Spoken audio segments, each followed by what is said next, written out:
మకర రాశి వారికి శ్రీ పరాభవ నమ సంవత్సరంలో ఆదాయ వ్యయాలు ఎలా ఉండబోతున్నాయి, ఐశ్వర్య ఆనందాన్ని ఎలా పొందాలో ఈ వీడియోలో సవివరంగా సంపూర్ణంగా తెలుసుకుందాం. మకర రాశిలో ఏ ఏ నక్షత్రాలు వస్తాయనగా ఉత్తరాషాఢ నక్షత్రంలోని 2, 3, 4 పాదాలు, శ్రవణ నక్షత్రంలోని 4 పాదాలు, ధనిష్ఠా నక్షత్రంలోని 1, 2 పాదాలు కలిపితే మకర రాశి. రాశాధిపతి శని భగవానుడు.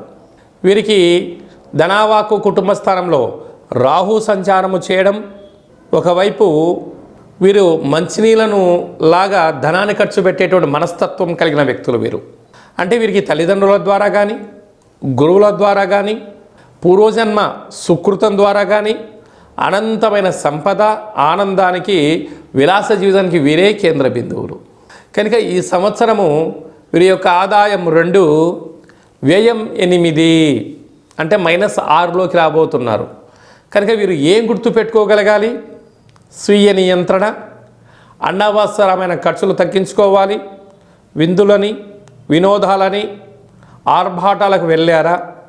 మీరు అప్పుల పాలు కావడమే కాకుండా కుటుంబాన్ని అస్తవ్యస్త పాలు చేయడం, క్రెడిట్ కార్డులో డబ్బులు గీయడం, డబ్బులు ఇస్తున్నారు కదా అని చెప్పి లోన్లు తేవడం, రెండూ కూడా భవిష్యత్తులో మిమ్మల్ని ఇబ్బంది చెందించే పరిస్థితి కనపడుతుందని చెప్పి జ్యోతిర్విజ్ఞానం తెలియచేస్తుంది. రాజ్యపూజ్యం 1, అవమానం 2, శత్రువులు పొంచి ఉన్నారు. కనుక దయచేసి అప్పులు ఇవ్వద్దు, అప్పులు కూడా పుచ్చుకోవద్దు అని చెప్పి జ్యోతిర్విజ్ఞానం తెలియచేస్తుంది. వీరికి తృతీయ స్థానాధిపతి రాజు అవ్వడం, దేవగురు బృహస్పతి అక్కడి శని భగవానుడు కూడా ఉండడం వలన తల్లిదండ్రులతో, అన్నాదమ్ముళ్లతో, అక్కాచెల్లెలతో, పార్ట్నర్షిప్ వ్యవహార కార్యక్రమాల వారితో ప్రేమ, ఆప్యాయత, అనురాగం, సత్ప్రవర్తన మీరు ఉండగలిగినట్లయితే మీకు చాలా మంచి కాలంగా భావించగలగాలి.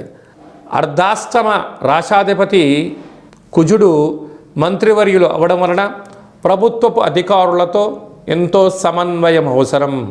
పోలీస్ శాఖ, రక్షణ శాఖ, న్యాయశాఖలతో ఆచితూచి మీరు ఉండగలగాలి. అది కాకుండా దూరావాయు జల ప్రయాణాలు చేసేటప్పుడు కూడా ఎన్నో జాగ్రత్తలు పట్టించాలి.